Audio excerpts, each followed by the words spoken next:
నమస్కారం, మీరు చూస్తుంది వాజన్ న్యూస్. నేను మీ కేఆర్కే రాజు. ముందుగా విశాఖ జిల్లాలోని వార్తలు చూసే ముందు విశాఖ జిల్లా ముఖ్యాంశాలు చూద్దాం.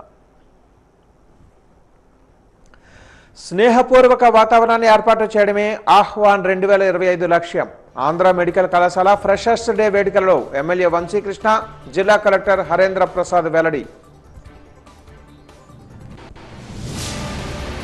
హోమ్ స్టే పాలసీతో పర్యాటకులలో నూతన ఉత్తేజాన్ని పెంపొందిద్దాం. పర్యాటక శాఖ ఆధ్వర్యంలో నిర్వహించిన వర్క్షాప్లో అధికారుల పిలుపు.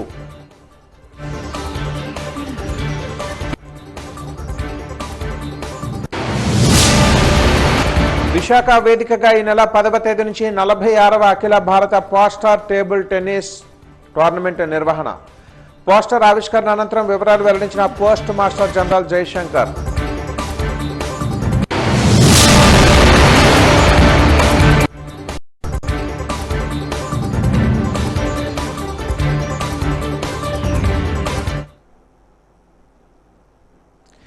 విశాఖ జిల్లా వార్త విశేషాలు చూద్దాం. విశాఖ వేదికగా ఈ నెల 10వ తేదీ నుంచి 40వ అఖిల భారత పోస్టల్ టేబుల్ టెన్నిస్ టోర్నమెంట్ జరగనుంది. సంబంధిత పోస్టర్ ఆవిష్కరణ ఎంవీపీ కాలనీ తపాలా శాఖ ప్రాంతీయ కార్యాలయంలో జరిగింది.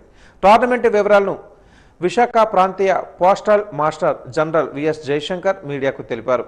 ఈ నెల 10వ తేదీ నుంచి నిర్వహించనున్న 40వ అఖిల భారత పోస్టల్ టేబుల్ టెన్నిస్ టోర్నమెంట్కు విశాఖ వేదిక కానుంది. 5 రోజుల పాటు జరిగే ఈ టోర్నమెంట్కు సంబంధించిన పోస్టర్ ఆవిష్కరణ ఎంవీపీ కాలనీ తపాలా శాఖ ప్రాంతీయ కార్యాలయంలో జరిగింది. విశాఖ ప్రాంతీయ post master general V S Jayashankar tournament logo టీజర్ని ఆవిష్కరించారు. అనంతరం టోర్నమెంట్ వివరాలను మీడియాకు వెల్లడించారు. ఎంవీపీ కాలనీ S3 స్పోర్ట్స్ ఎరీనాలో ఈ పోటీలు జరుగుతాయని తెలిపారు. దేశంలోని తపాలా శాఖలో 14 సర్కిళ్ల నుంచి 121 మంది క్రీడాకారులు పాల్గొంటారని, men's singles doubles, women's singles doubles లో పోటీలు జరుగుతాయని చెప్పారు. ఈ సమావేశంలో తపాలా శాఖ అధికారులు పాల్గొన్నారు.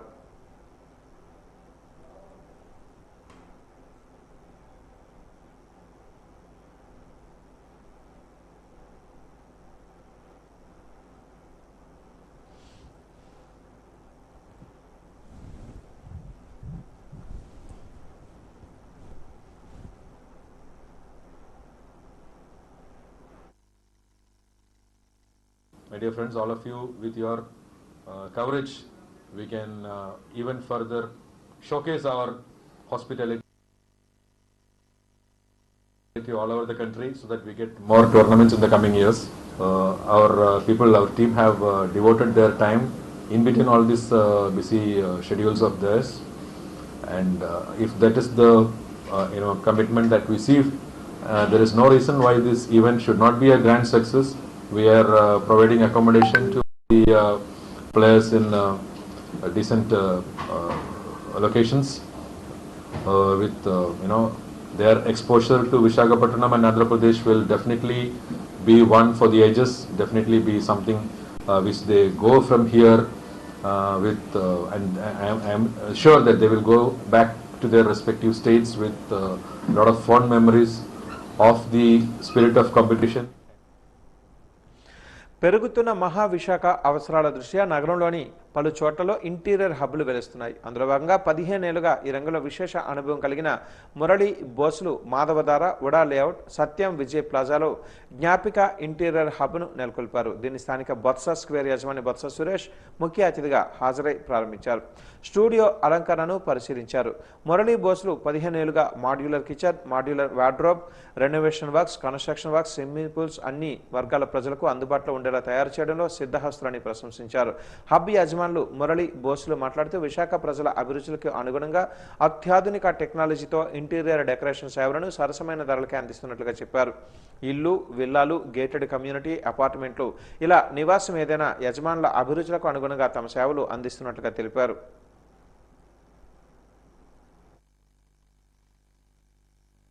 लाख నుంచి 1 crore వరకు చేయగలవండి ఇంటీరియర్. జ్ఞాపక ఇంటీరియర్ హబ్ ఇప్పటి నుంచి కాదు, లాస్ట్ 15 years బట్టి ఇంటీరియర్ వర్క్లోని నెక్స్ట్ కన్స్ట్రక్షన్ ఫీల్డ్లో ఉన్నది. పాత టెక్నాలజీ మార్చి లేటెస్ట్గా అంతా ఫ్యాక్టరీ వర్క్లో మాడ్యులర్ కిచెన్స్ కానీ, మాడ్యులర్ వార్డ్రోబ్స్ కానీ లేటెస్ట్ టెక్నాలజీతో బెస్ట్ ప్రైస్కి మేము అందిస్తున్నాం. ఒకసారి వచ్చి విజిట్ చేయగలిగితే మేము బెస్ట్ వర్క్ మీకు ఇవ్వగలుగుతాం. నేను ఈ ఫీల్డ్లో 15 years నుంచి ఉన్నాను. నేను ఇంటీరియర్ ఒకటే కాదు, స్విమ్మింగ్ పూల్స్ కూడా కన్స్ట్రక్షన్ చేస్తాను, రిసార్ట్స్ కూడా. ఇది 15 years నుంచి ఉంది. ఒక షోరూమ్ పెడదామనే ఆలోచనతో ఈ షోరూమ్ పెట్టాను. అందరికీ అందుబాటులో మా దగ్గర ఉంటాయి. జ్ఞాపిక ఇంటీరియర్ హబ్స్ చాలా మంచి ట్రెడిషనల్ నేమ్తో వీరు స్టార్ట్ చేశారు. వీళ్ళకి చాలా మంచి ఎక్స్పీరియన్స్ ఉంది. ఎన్నో సంవత్సరాల నుంచి ఇంటీరియర్స్ చేస్తూ ఈరోజు ఇంత మంచి స్టూడియోని మాధవదార్ ఏరియాలో పెట్టడం, ఈ ఏరియా అందరికీ కూడా మంచి అవకాశాన్ని ఇచ్చి ఎవరైనా ఇంటీరియర్ డిజైన్ ఆంధ్ర మెడికల్ కాలేజీలో ఆహ్వాన్ 2025 ఫ్రెషర్స్ డే వేడుకలకు దక్షిణ నియోజకవర్గం ఎమ్మెల్యే వంశీకృష్ణ శ్రీనివాస్, జిల్లా కలెక్టర్ హరేంద్ర ప్రసాద్లు ముఖ్య అతిథులుగా హాజరై జ్యోతి ప్రజ్వలన చేసి కార్యక్రమాన్ని ప్రారంభించారు. ఈ కార్యక్రమంలో భాగంగా ఎమ్మెల్యేలు వంశీకృష్ణ శ్రీనివాస్ మాట్లాడుతూ కూటమి ప్రభుత్వం విద్యకు, ఆరోగ్యానికి అధిక ప్రాధాన్యత ఇస్తుందని అన్నారు. ఆంధ్ర మెడికల్ కళాశాల సమావేశ మందిరంలో నిర్వహించిన ఈ కార్యక్రమంలో ఎమ్మెల్యే వంశీకృష్ణ శ్రీనివాస్ మాట్లాడుతూ ఫ్రెషర్స్ డే ద్వారా స్నేహపూర్వక వాతావరణం ఏర్పడుతుందని అన్నారు. కొత్త విద్యార్థులతో క్రమశిక్షణ, విలువలు, సృజనాత్మకత, ఆవిష్కరణలతో ముందుకు సాగాలని తెలిపారు. ఆంధ్రప్రదేశ్లో కూటమి ప్రభుత్వం విద్యకు, ఆరోగ్యానికి అధిక ప్రాధాన్యత ఇస్తుందని, ప్రభుత్వ యంత్రాంగం ప్రజారోగ్య ప్రమాణాలు పెంచడానికి ఎంతో కృషి చేస్తుందని తెలిపారు. ఈ కార్యక్రమంలో ఏఎంసీ ప్రిన్సిపల్ శ్రీమతి సంధ్యారాణి, సూపరింటెండెంట్ వాణి తదితరులు పాల్గొన్నారు.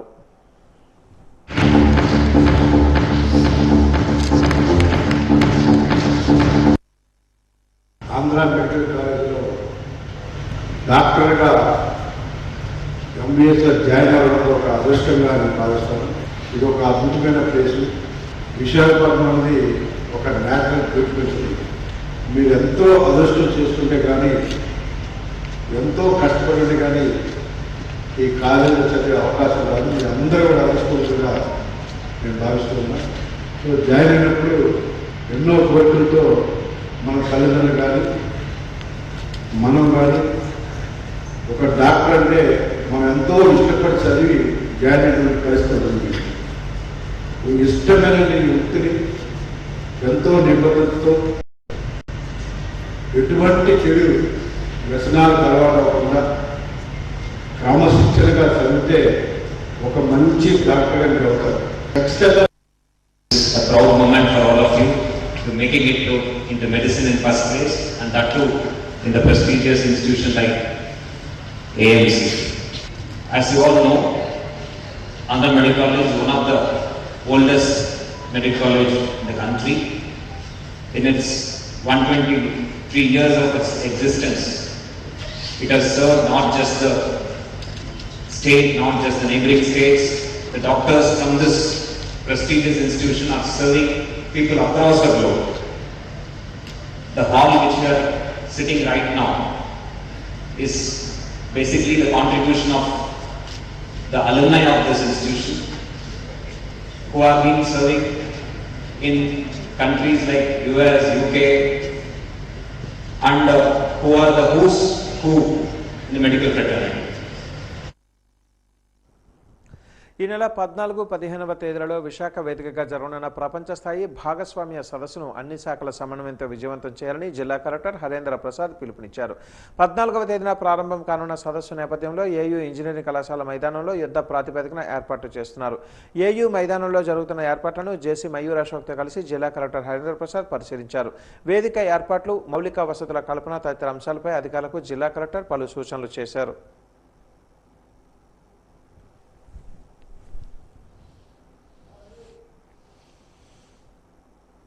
సమాజ అభివృద్ధి పట్ల సేవా దృక్పథం, బాధ్యతాభావం కలిగిన ప్రతి వ్యక్తి దేశ నిర్మాణంలో కీలక పాత్ర పోషిస్తారని రాష్ట్ర తెలుగుదేశం పార్టీ అధ్యక్షులు గాజువాక ఎమ్మెల్యే పల్లా శ్రీనివాసరావు అన్నారు. విశాఖపట్నంలోని రాడిసన్ బ్లూ హోటల్లో జరిగిన Forbes India we serve India season south and west zone awards కార్యక్రమంలో ముఖ్య అతిథులుగా కేంద్ర ఉక్కు మరియు భారీ సంస్థల శాఖ రాష్ట్ర మంత్రి భూపతిరాజు శ్రీనివాస్ వర్మ, రాష్ట్ర తెలుగుదేశం పార్టీ అధ్యక్షులు గాజువాక ఎమ్మెల్యే పల్లా శ్రీనివాసరావులు పాల్గొన్నారు. లయన్స్ క్లబ్స్ ఇంటర్నేషనల్ మరియు ఫోర్బ్స్ ఇండియా సంయుక్త ఆధ్వర్యంలో జరిగిన ఈ వేడుకలలో దక్షిణ, పశ్చిమ భారత రాష్ట్రాల నుంచి ఎంపికైన 10 మంది గ్రాస్ రూట్ చేంజ్ మేకర్లను ఇద్దరు నాయకుల చేతుల మీదుగా అవార్డులను ప్రదానం చేశారు.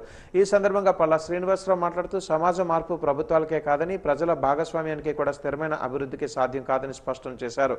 ప్రజలలో సేవాభావం, బాధ్యత, స్పృహ పెంపొందితే దేశం స్వయంగా ముందుకు సాగుతుందని అన్నారు. సేవను సాంస్కృతిక విలువలుగా మార్చిన నాయకుడు ముఖ్యమంత్రి నారా చంద్రబాబు నాయుడు అని పేర్కొన్నారు.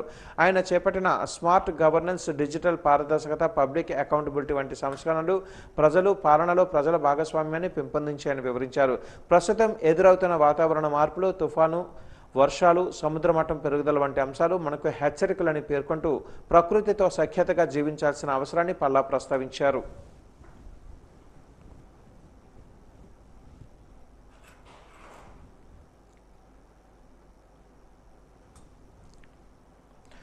విశాఖలో 20,000 మంది ఆటోమొబైల్ కార్మికుల ఉపాధిని కాపాడాలని సిఐటియు నాయకుడు వై రాజు డిమాండ్ చేశారు. ఈ మేరకు జగదాంబ సిఐటియు పార్టీ కార్యాలయంలో ఏర్పాటు చేసిన విలేకరుల సమావేశంలో వారు మాట్లాడుతూ ఆటో నగర నిర్మాణ పనులను వేగవంతం చేయాలని కోరారు. ఆటో నగర్ కోసం కేటాయించిన స్థలంలో యుద్ధ ప్రాతిపదికన పనులను ప్రారంభించి 20,000 కుటుంబాలు రోడ్డున పడకుండా ఆదుకోవాలని కోరారు. దేవుడు వరమించిన పూజారి కరుణించినట్లుగా ప్రభుత్వం స్థలాన్ని నిధులను కేటాయించినప్పటికీ జిల్లా యంత్రాంగం నిర్లక్ష్యం వహించడం దారుణమని అన్నారు. ముఖ్యమంత్రి నారా చంద్రబాబు నాయుడు ఆదేశించినట్లుగా ఆటో నగర్ నిర్మాణ పనులను త్వరితగతిన పూర్తి చేయాలని ఆయన కోరారు.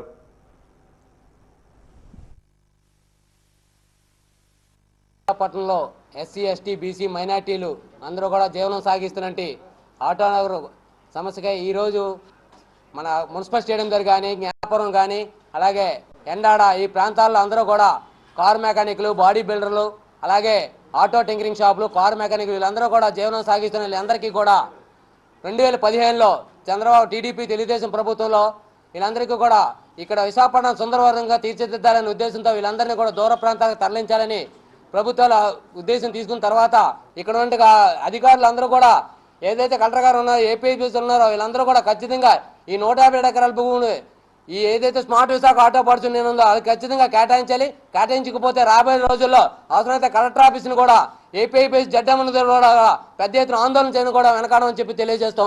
విశాఖపట్నంలో కాలం చెల్లిన వాహనాలను ఉపయోగంలోకి తెచ్చి ప్రజలకి ఎంతో ఉపయోగకరంగా ఉన్న ఈ auto parts, automobile scrap workers దాదాపు 20,000 కుటుంబాలు ఈరోజు ఈ స్క్రాప్ షాపుల మీద ఆటోమొబైల్ రకరకాల ఆటోమొబైల్ రంగాలు ఉన్నాయి, దాంట్లో పనిచేస్తున్నారు.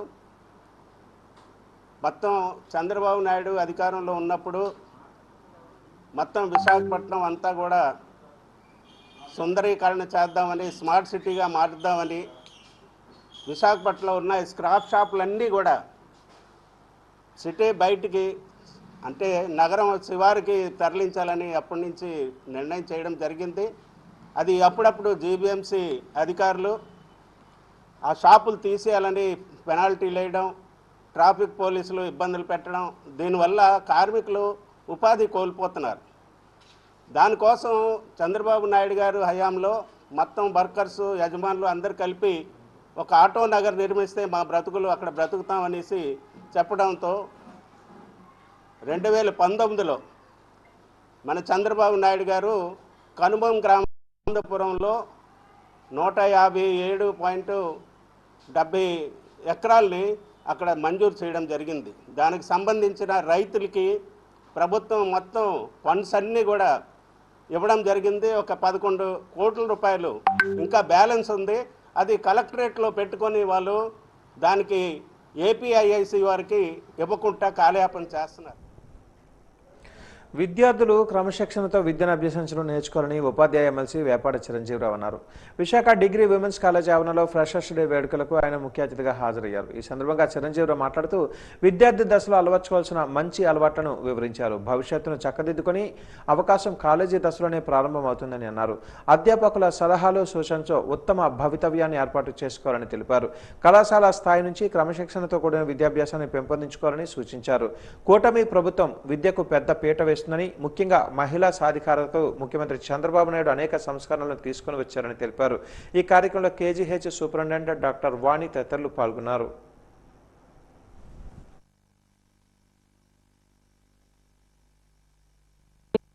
ఏదైనా దాస్తున్నారు అంటే అది తప్పని మీకే అర్థమవుతుంది. సో తప్పని మనకు అర్థమైనప్పుడు మనం దాన్ని చేయకూడదు. అట్లాగనే you have to prove your self. So getting admission into college is the first step to reach your goal. So ఎందుకంటే డిగ్రీ తీసుకోవడంతో అయిపోదు. డిగ్రీ తర్వాత పోస్ట్ గ్రాడ్యుయేషన్ ఇంకా మీరు చేయగలిగితే పిహెచ్డీస్. ఇప్పుడే చెప్పారు వాళ్ళు ఒకరు గ్రూప్ 1 సర్వీస్లో మీకు ఒక స్టూడెంట్ ఇక్కడ ఓల్డ్ స్టూడెంట్ ఆలంని ఉన్నారు అనేది. సో గ్రూప్ 1కి ఒకరు వచ్చారు, why don't we go to the civils and civils achievers. అన్నిటికంటే ముఖ్యంగా వినేవాళ్ళు ఉంటే చెప్పేవాళ్ళు లేదు, చెప్తూ ఉంటారు. సుమారు 2 గంటల నుంచి క్రమశిక్షణతో, ఓపికతో, క్రమశిక్షణకి మా విమెన్స్ కళాశాల మారు పేరు అని నిరూపిస్తున్న విద్యార్థులందరికీ పేరు పేరున నా ఆశీస్సులు. ఒకప్పుడు ఆడపిల్లని తల్లిదండ్రులు 5వ తరగతి వరకే చదివించేవారు. ఆ గ్రామంలో ఎంతవరకు స్కూల్ ఉంటే అంతవరకే చదివించేవారు. ఆ గ్రామం దాటి చదివించాలి అంటే తల్లిదండ్రులు భయపడేవారు. ఒకవేళ చదివించమని ఎవరైనా అడిగితే ఆడపిల్లలు ఏమైనా రాజ్యాలు ఏలాలా అని ప్రశ్నించేవారు. అలాంటి స్థితి నుంచి ఈరోజు సమాజం, ఈరోజు తల్లిదండ్రుల యొక్క వైఖరి, ఆడపిల్లలపై ఎలాంటి వైఖరిని మార్చుకుందంటే, నా కూతురు ఈ కళాశాల ఫస్ట్ వచ్చింది, అనకాపల్లి జిల్లా కలెక్టర్ ఈరోజు నా కూతురు, భారతదేశాన్ని పరిపాలించే ఆర్థిక మంత్రి నిర్మలా సీతారామన్ గారు కూడా నా కూతురు అని చెప్పుకునే స్థాయికి, తల్లిదండ్రులు ఎదిగించే స్థాయికి ఈరోజు ఆడపిల్లలు వచ్చారంటే ఆడపిల్లలందరికీ ఈ సందర్భంగా శుభాకాంక్షలు తెలియజేస్తున్నాం. మేము అబ్దుల్ కలాం ప్రతి ఒక్కరూ చదవాల్సిన వ్యక్తి, ప్రతి ఒక్కరూ నేర్చుకోవలసిన వ్యక్తి అబ్దుల్ కలాం. ఒక సాధారణ పేపర్ బాయ్ నుంచి ఇంటింటికి వెళ్ళి పేపర్ వేసేవారు. ఒక సాధారణ పేపర్ బాయ్ నుంచి ఒక శాస్త్రవేత్తగా, ఒక మిసైల్ మ్యాన్ ఆఫ్ ఇండియాగా, భారతదేశ ప్రథమ పౌరుడిగా ఎదగడం కాదు, ఆయన రాష్ట్రపతి భవన్లోకి ఎంత సామాన్యంగా ఒక్క సూట్ కేసుతో లోపలికి వెళ్ళాడో, తిరిగి అదే సూట్ కేసుతో రాష్ట్రపతి భవన్ నుంచి బయటకు వచ్చి ₹1 కూడా ప్రభుత్వ సొమ్ము తీసుకోకుండా పదవులకి ఉన్నత స్థానాన్ని అందించే విలువల కలిగిన వ్యక్తి doctor APJ Abdul Kalam. Visakha beach రోడ్లో పాండురంగాపురంలో కొలువై ఉన్న శ్రీ రాధాకృష్ణ ఆలయంలో ప్రతి ఏటా జరిగే రాధాకృష్ణ మహోత్సవం ఈ సంవత్సరం కూడా విశాఖ జిల్లా యాదవ సంక్షేమ సంఘంలో అంగరంగ వైభవంగా నిర్వహించేందుకు సన్నాహాలు చేస్తున్నామని జిల్లా యాదవ సంఘంలో వివిధ హోదాలలో బాధ్యతలు నిర్వర్తించిన పిండింటి ఆదిమూర్తి యాదవ్ తెలిపారు. మహోత్సవాలను వివరాలను వెల్లడించేందుకు నగరంలోని ఒక ప్రైవేటు సమావేశ మందిరంలో ఆయన విలేకరుల సమావేశాన్ని ఏర్పాటు చేశారు. నవంబర్ 5వ తేదీన ఆలయ ప్రాంగణంలో ఉత్సవాన్ని ఘనంగా నిర్వహిస్తున్నామని ఆయన తెలిపారు. రాష్ట్ర వ్యాప్తంగా మహోత్సవానికి విచ్చేయించిన భక్తులకు ఉచిత వసతి, భోజన సదుపాయాలు ఏర్పాటు చేస్తున్నామన్నారు. అలాగే ఆలయానికి ఉన్న చరిత్రను ఆయన తెలియజేశారు.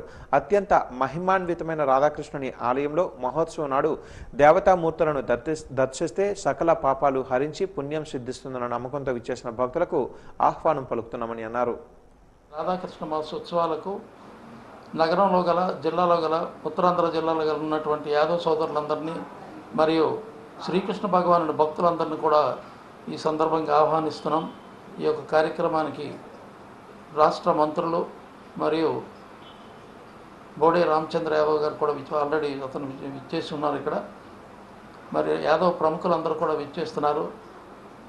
మరి ఈ రాధాకృష్ణ మహోత్సవం అన్నటువంటి ఉత్సవాన్ని 60వ దశకంలో శ్రీ సబ్బి రంగనాయకులు అన్నటువంటి ఓ రైల్వే రిటైర్డ్ ఎంప్లాయీ ఆయన స్టార్ట్ చేయడం జరిగింది. అప్పటి నుంచి ఇప్పటి వరకు కూడా మా పెద్దలందరూ కూడా ఈ ఉత్సవాన్ని మేము నిర్వర్తిస్తున్నాం. క్రమం తప్పకుండా తుఫాను వచ్చినా సరే, ఎటువంటి ఇబ్బందులు వచ్చినా సరే, ఈ భగవంతుని కార్యక్రమం సక్రమంగా మేము నిర్వహించగలుగుతున్నాం. మరి ఈ కార్యక్రమానికి ఏంటంటే శ్రీ సబ్బి రంగనాయకులు స్టార్ట్ చేసినటువంటి ఈ మహోన్నతమైనటువంటి భక్తుని యొక్క, అంటే ఆ యొక్క శ్రీకృష్ణ భగవాన్ భక్తులందరినీ కూడా సమీకరించి జిల్లాలో ఉన్నటువంటి, రాష్ట్రంలో ఉన్నటువంటి పెద్దలందరినీ పిలిచి ఈ ఒక్క కార్యక్రమం రాత్రి వరకు కూడా జరుగుతుంది. వచ్చినటువంటి అతిథులందరూ కూడా వారికి వసతి, భోజనం కూడా మేము ఏర్పాటు చేస్తున్నాం. అలాగే ఈ ఉత్సవానికి ఉన్నటువంటి విశిష్టత ఏంటంటే పురాణాలు ఉన్నటువంటి దీనికి ఒక సాక్ష్యం ఉంటుంది. కురుక్షేత్ర యుద్ధం అనంతరం శ్రీకృష్ణ భగవానుడు ధృతరాష్ట్రుని కలవడానికి వారి రాజభవనానికి వెళ్ళినప్పుడు వస్తున్నటువంటిది కృష్ణుడు అనే సంగతి తెలుసుకొని గాంధారి శ్రీకృష్ణ భగవానుని తిట్టడం ప్రారంభిస్తుంది. ఆ తిట్టినటువంటి తిట్లు తట్టుకోలేక అతను కకావికలమైనటువంటి మనసుతో శ్రీకృష్ణ భగవానుడు యమునా నది తీరమన ఇసుక తెన్నెలపై వికల మనుషుడైనటువంటి శ్రీకృష్ణ భగవాన్ నడుచుతూ వెళ్తున్నటువంటి సందర్భాన్ని చూసినటువంటి యాదవ యువకులందరూ కూడా భగవంతుడు ఏంటి ఇంత దీనిగా ఉన్నాడు, మనం ఏదైతే సంతోషపెట్టాలని చెప్పి అప్పుడు స్టార్ట్ చేసినటువంటి కొందరు యాదవ యువకులందరూ కూడా కలిసి స్టార్ట్ చేసినటువంటి ఈ రాధాకృష్ణ తాలూకా మహోత్సవాన్ని ఇప్పుడు అప్పటి నుంచి అంటే పురాణాల దగ్గర నుంచి నేటి వరకు కూడా మేము నిర్వర్తిస్తున్నాం. Home stay bed and breakfast పాలసీతో పర్యాటకులకు ఇటు నిర్వాహకులకు నూతన ఉత్సాహం అందుతుందని జిల్లా టూరిజం అధికారి మాధవి అన్నారు. విశాఖలోని home stay bed and breakfast పాలసీపై వర్క్షాప్ను నిర్వహిస్తూ ఈ సందర్భంగా పలువురు పర్యాటక శాఖ అధికారులు వేదికపై ప్రసంగిస్తూ విశాఖ పర్యాటక రాజధానిగా అభివృద్ధి చెందుతూ ఉందని ఈ అభివృద్ధి యువత విశాఖ వాసులు సద్వినియోగం చేసుకోవాలని పిలుపునిచ్చారు. పర్యాటకులకు అనుకూలమైన ఆనందదాయకమైన వాతావరణంలో వసతిని ఏర్పాటు చేసి ఆదాయాన్ని సమకూర్చుకునే మార్గాలు తెలుసుకోవాలని అన్నారు. స్వయం ఉపాధితో పాటు సామాజిక బాధ్యతను కూడా పెంపొందించుకునే అవకాశాన్ని ప్రభుత్వం కల్పించిందని తెలిపారు. వ్యాపార దృక్పథం ఆలోచించే వారికి ఎటువంటి పెట్టుబడులు లేని వ్యాపారమని సూచించారు. ఈ కార్యక్రమంలో పలువురు ఔత్సాహికులు పర్యాటక శాఖ అధికారులు పాల్గొన్నారు. ఏంటంటే అదే ఇంట్లో ఒక ఓనర్ ఉంటారు. ఆ ఓనర్ ఏంటంటే ఆయనకి పెద్ద ఇల్లు ఉండొచ్చు లేదా అన్యూజ్డ్ రూమ్స్ ఎక్కువగా ఉండవచ్చు. సో అలాంటివి అద్దెకి ఇచ్చే బదులు పర్యాటకులకి ఇవ్వాలి అని ఆ ఓనర్ తలపోసారనుకోండి. ఆ టైంలో ఏంటంటే అతను అదే ఇంట్లో ఉంటూ ఖాళీగా ఉన్న తన రూమ్స్ని పర్యాటకులకి ఇవ్వచ్చు. అయితే ఇందులో ఏంటంటే మినిమం ఒక రూమ్ ఇవ్వాలి, అందులో 2 బెడ్లు ఉండాలి. మ్యాక్సిమం 6 రూమ్స్ ఇవ్వాలి, అందులో 12 బెడ్ల వరకు మ్యాక్సిమం ఉంచవచ్చు. 6 దాటిందంటే మళ్ళీ అది కమర్షియల్ పర్పస్ కిందకి వెళ్ళిపోతుంది. అందుకోసం minimum 1 room with 2 beds, maximum 6 rooms with 12 beds. ఇది థంబ్ రూల్. అలాగే బెడ్ అండ్ బ్రేక్ఫాస్ట్ విధానంలో ఏం జరుగుతుందంటే ఓనర్ ఎక్కడో ఉంటారు, అతని ఇల్లు ఇక్కడ ఉంటుంది. సో వాళ్ళకి తెలిసిన వాళ్ళ ద్వారా కానీ ఫ్రెండ్స్ ద్వారా కానీ చుట్టాల ద్వారా కానీ దాన్ని నడిపించవచ్చు. దానిలో కూడా ఇదే రూల్, 1 రూము 6 రూమ్లు, 2 బెడ్లు 12 బెడ్లు, ఇది మినిమం మ్యాక్సిమం. ఇది థంబ్ రూల్. హోమ్ స్టే కానివ్వండి, బెడ్ అండ్ బ్రేక్ఫాస్ట్ విధానానికి కానివ్వండి. ఇప్పటికే విశాఖపట్నంలోని చాలామంది నడుపుతున్నారు. అయితే వాళ్ళందరినీ స్ట్రీమ్లైన్ చేస్తూ టూరిజం డిపార్ట్మెంట్ పోర్టల్లోని వాళ్ళందరికీ కూడా రిజిస్ట్రేషన్ చేయించుకునే విధంగా ఇప్పుడు అవగాహన చేయిస్తున్నాము. దానివల్ల ఏమవుతుందంటే వన్స్ టూరిజం డిపార్ట్మెంట్లో రిజిస్ట్రేషన్ అయిన తర్వాత వాళ్ళకి గవర్నమెంట్ కొత్తగా తెచ్చిన పాలసీ ఏదైతే ఉందో, హోమ్ స్టే మీద పాలసీ ఏదైతే ఉందో దానిలో వచ్చే ప్రోత్సాహకాలు వాళ్ళకి చేరతాయి. ఎలక్ట్రిసిటీ కానివ్వండి, వాటర్ కానివ్వండి, ఇవన్నీ కూడా గృహోపకరణాలకి గృహ వినియోగంకి సంబంధించి ఎలాంటి టారిఫ్ ఉందో అదే ఈ హోమ్ స్టే విధానంలో రిజిస్టర్ అయిన వాళ్ళకు కూడా అప్లై అవుతుంది. అంటే వాళ్ళకి కమర్షియల్ టారిఫ్లు రావు. సో ఇది మెయిన్ బెనిఫిట్ హోమ్ స్టే విధానంలో రిజిస్ట్రేషన్ అవ్వడం వల్ల కలుగుతుంది. అయితే ఇప్పుడు ఏంటంటే మెప్మాలో ఎవరైతే స్వయం సహాయక సంఘ స్త్రీలు ఉన్నారో వాళ్ళని కూడా ఈ హోమ్ స్టే విధానంలో తీసుకురావడానికి, పార్ట్ అండ్ పార్సల్ చేయడానికి ఈరోజు మరి మెప్మా డిపార్ట్మెంట్ నుంచి కూడా సీఓలు వాళ్ళందరూ కూడా వచ్చారు. ఇది అంతా ఒక అవగాహన. వాళ్ళ దగ్గర కూడా మంచి ఇల్లులు ఉండి 1 రూమ్నో 2 రూములనో పర్యాటకులకి ఇద్దాము అనుకుంటారనుకోండి, అలా వీళ్ళు ఎంటర్ప్రెన్యూర్స్గా మారుతారు. పర్యాటకులకు వచ్చిన తర్వాత వాళ్ళకు కూడా ఏదో హోటల్లో రిసార్ట్లో కాకుండా ఒక ఇంట్లో ఉండాలి, ఒక హోమ్లీ అట్మాస్ఫియర్ ఉండాలి, మేము బయటికి వెళ్ళినా కూడా అని అనుకున్నారనుకోండి, వాళ్ళకి ఇది చాలా ఉపయోగకరంగా ఉంటుంది. అలాగే ఎక్కడెక్కడి నుంచో దూరం నుంచి వచ్చిన వాళ్ళు ఇక్కడికి వచ్చి ఇక్కడ మన కల్చర్ ఏంటి, మన వంటలు ఏంటి, మనం ఏం తింటాం, ఎట్లా ఆహారపు అలవాట్లు, ఇవన్నీ కూడా వాళ్ళు కూడా తెలుసు. ఇవి ఈనాటి విశాఖ జిల్లా వార్తలు. విశాఖ జిల్లా వార్తలు ముగించే ముందు ముఖ్యాంశాలు మరొకసారి. స్నేహపూర్వక వాతావరణాన్ని ఏర్పాటు చేయడమే ఆహ్వాన్ 2025 లక్ష్యం. ఆంధ్ర మెడికల్ కళాశాల ఫ్రెషర్స్ డే వేడుకలలో ఎమ్మెల్యే వంశీకృష్ణ, జిల్లా కలెక్టర్ హరేంద్ర ప్రసాద్ వెల్లడి.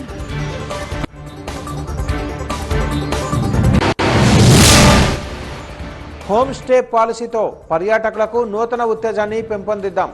పర్యాటక శాఖ ఆధ్వర్యంలో నిర్వహించిన వర్క్షాప్లో అధికారుల పిలుపు.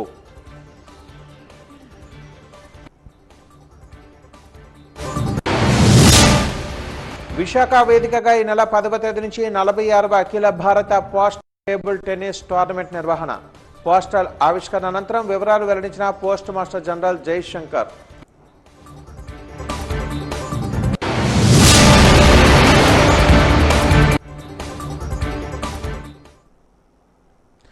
విశాఖ జిల్లా వార్తలు సమాప్తం చేస్తూ విజయనగరం వార్తలకి స్వాగతం తెలుపుతాం. విజయనగరం వార్తలు